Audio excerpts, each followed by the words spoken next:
Influenza virus سے پھیلنے والی بیماری جسے کامن سیزنل فلو یعنی وبائی نزلہ زکام بھی کہتے ہیں، بیسیکلی یہ ایک ڈراپلیٹ انفیکشن ہے جو کہ متاثرہ مریض کے کھانسنے یا چھینکنے سے پھیلتی ہے۔ آج کی ویڈیو میں ہم بات کریں گے کہ انفلوئنزا وائرس سے پھیلنے والی یہ بیماری جسے انفلوئنزا کہتے ہیں، اس کی بنیادی علامات کیا کیا ہوتی ہیں اور ان علامات کو اگر اگنور کر دیا جائے، پرانا کر دیا جائے تو کیا کیا کمپلیکیشن ہمیں دیکھنے کو ملتی ہیں، کس طرح ہم اس بیماری سے پریونٹ کر سکتے ہیں اور اس کے ٹریٹمنٹ میں کیا کیا پروسیس استعمال ہوتے ہیں۔ تو دوستوں، میں ڈاکٹر کامران محمد رفیق اور آپ کو ہمارے اس یوٹیوب چینل میں ویلکم۔ تو آپ سے ریکویسٹ ہے کہ اگر آپ اس چینل پر نیو ہیں تو ہمارے چینل کو ضرور سبسکرائب کریں اور ساتھ دیے ہوئے بیل آئیکن کو بھی پریس کر دیں تاکہ اسی طرح کی ہمارے آنے والی ہر نئی ویڈیو کی نوٹیفیکیشن آپ تک پہنچتی رہے۔ انفلوئنزا یا فلو کی بات کی جائے تو یہ بیماری گزشتہ 2 صدیوں سے انسانیت کو نقصان پہنچانے والی ٹاپ 3 بیماریوں میں شمار کی جاتی ہے۔ یہ بیماری 3 مرتبہ ایپیڈیمک کی صورت میں پھیلی ہے جسے سوائن فلو، برڈ فلو اور اسپینش فلو بھی کہا جاتا ہے، اور اس بیماری کے باعث اب تک لاکھوں انسان اپنی جان کی بازی ہار چکے ہیں۔ WHO اور CDC کی مشترکہ رپورٹ کے مطابق صرف امریکہ میں انفلوئنزا نامی اس بیماری سے ہر سال تقریباً 20,000 افراد متاثر ہوتے ہیں اور عالمی سطح پر ہر سال 6.5 لاکھ افراد اس بیماری کی وجہ سے متاثر ہو کر جان کی بازی ہار جاتے ہیں۔ تو انفلوئنزا یعنی فلو نامی یہ بیماری جو کہ وائرس سے ہوتی ہے، اس کے کیسز پورے سال رپورٹ ہوتے رہتے ہیں، لیکن زیادہ تر یہ وائرس سردیوں کے موسم میں، جبکہ ہمارے ماحول کا ٹیمپریچر کافی حد تک گر چکا ہوتا ہے، باہر کا ٹیمپریچر ماحول ٹھنڈا ہوتا ہے، ٹھنڈے موسم میں یہ وائرس زیادہ ایکٹیو ہو جاتے ہیں اور زیادہ تر ایسے لوگوں کو یہ اپنا شکار بناتے ہیں، انہیں ایکسپوز کرتے ہیں جن کی امیونٹی پاور، قوت مدافعت نسبتاً کمزور ہوتی ہے۔ ان افراد میں پریگننٹ وومن یعنی حاملہ خواتین، 5 سال سے چھوٹی عمر کے بچے، اسی طرح اولڈ ایجز 50 سال سے بڑی عمر کے افراد، اور اسی طرح ایسے افراد جو کہ دائمی بیماریوں میں مبتلا ہوتے ہیں جیسے ڈائبٹیز، بلڈ پریشر، دمے کی بیماریاں، برونکائٹس، اور اسی طرح ہیلتھ کیئر ورکرز، یہ تمام گروپس کے افراد اس وائرس سے زیادہ متاثر ہو سکتے ہیں۔ جب یہ وائرس انفلوئنزا وائرس کسی شخص میں انٹر ہوتا ہے باڈی کے اندر، تو 8 سے 24 گھنٹے کے دوران باڈیز میں کچھ سمٹمز، علامات اپیئرز ہونا شروع ہو جاتی ہیں۔ ان علامات میں بخار، سردی کے ساتھ گلے میں درد، جسم باڈی میں درد، تھکاوٹ کا احساس اور ناک کا بہنا، کھانسی شامل ہیں۔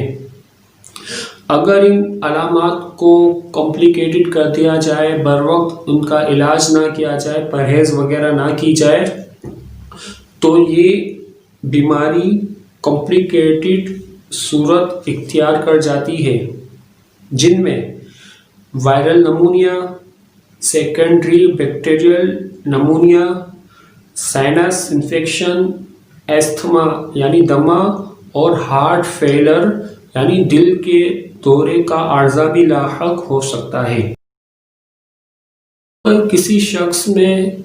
انفلوئنزا کی یہ بنیادی علامات یعنی بخار، سردی کے ساتھ ناک کا بہنا، جسم میں درد، سر میں درد، کھانسی وغیرہ پائی جائیں تو اسے انفلوئنزا کی تشخیص کی جاتی ہے اور مزید کنفرم فائنل کرنے کے لیے ایسے متاثرہ شخص کا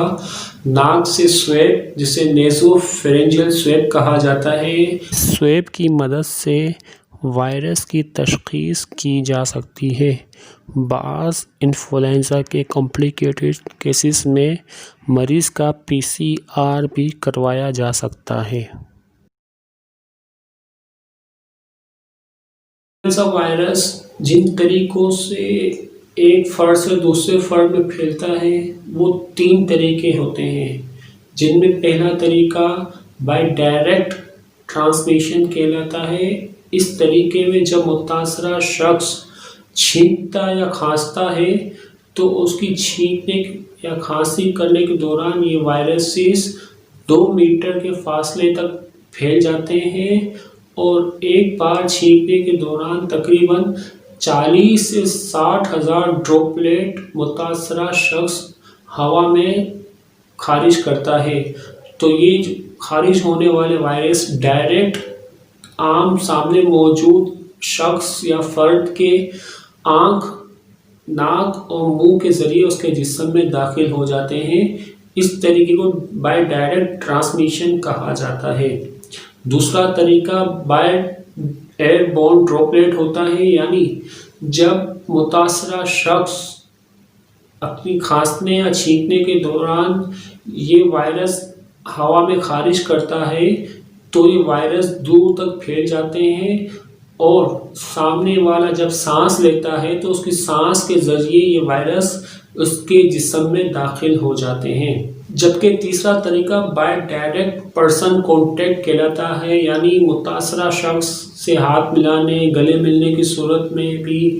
یہ وائرس دوسرے فرد میں ٹرانسفر ہو سکتا ہے، اور اسی طرح جب متاثرہ شخص کھانستا یا چھینکتا ہے تو یہ وائرسز جو اس شخص کے منہ کے ذریعے خارج ہوتے ہیں سرفیس پر سروائیو کر جاتے ہیں۔ ان سرفیسز میں دروازے، ٹیبل، کرسی، ہمارے لاکس وغیرہ سب شامل ہوتے ہیں، سطح شامل ہوتی ہیں، اور جب ایک نارمل شخص ان سرفیسز کو ٹچ کرتا ہے، ان اشیاء کو یوز کرتا ہے، تو اس کے ہاتھوں کے ذریعے یہ جراثیم وائرس اس کی ناک، اس کے منہ اور اس کی آنکھوں کے ذریعے اس کے جسم میں داخل ہو جاتے ہیں، اور اسی طرح یہ وائرس نارمل یعنی عام انسانوں کو بھی متاثر کرنا شروع کر دیتے ہیں، انہیں بھی انفلوئنزا کی بیماری میں مبتلا کرنا شروع کر دیتے ہیں۔ اگر انفلوئنزا یعنی فلو سے پریونشن بچاؤ کی بات کی جائے تو اس کی احتیاطی تدابیر وہی ہوتی ہیں جو کہ کووڈ-19 یا دیگر وائرسز سے بچاؤ کی ہوتی ہیں، یعنی سرجیکل ماسک کا استعمال، اپنے ہاتھوں کو بار بار سینیٹائزر سے دھونا، زیادہ مقدار میں بار بار پانی پینا، آپس میں سوشل ڈسٹینسنگ کا خیال رکھنا، اور ایسی خوراک، ایسی چیزیں استعمال کرنا جو کہ ہماری امیونٹی یعنی قوت مدافعت کو بڑھاتی ہیں، جن میں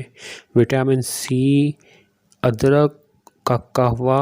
اور دیگر پھل فروٹ کا بکثرت استعمال ہوتا ہے۔ ان تمام چیزوں سے فلو یعنی انفلوئنزا سے بچاؤ ممکن بنایا جا سکتا ہے۔ ان علاقوں میں جہاں یہ بیماری وبا کی صورت میں پھیلتی ہے، اور بالخصوص ایسے لوگوں میں جو اس بیماری کے رسک فیکٹر گروپس میں شامل ہوتے ہیں، جن میں خواتین، بچے، بڑی عمر کے افراد شامل ہیں، ایسے تمام افراد کو انفلوئنزا سے بچاؤ کی ویکسین لگانی چاہیے، جو کہ ہر سال مارکیٹ میں نئی اویلیبل ہوتی ہے۔ ایسی ویکسین کو ڈاکٹر کے مشورے سے ضرور استعمال کرنا چاہیے۔ انفلوئنزا کے کچھ کیسز میں جب حالت کمپلیکیٹڈ ہو جائے تو اینٹی وائرل ڈرگس کی ضرورت بھی پڑ سکتی ہے، لیکن یاد رہے کہ یہ اینٹی وائرل ڈرگس وائرس کو ڈسٹرائے، تباہ نہیں کرتی، صرف وائرس کی ریپلیکیشن کے ریٹ کو کم کر دیتی ہیں اور قوت مدافعت کو بڑھاتی ہیں۔ دوستو یہ تھی انفلوئنزا کے متعلق ہماری ایک چھوٹی سی ویڈیو۔ اگر آپ کو یہ ویڈیو اچھی لگی ہو تو اسے لائک کریں، اسے زیادہ سے زیادہ شیئر کریں اور ہمارے چینل کو سبسکرائب بھی ضرور کریں۔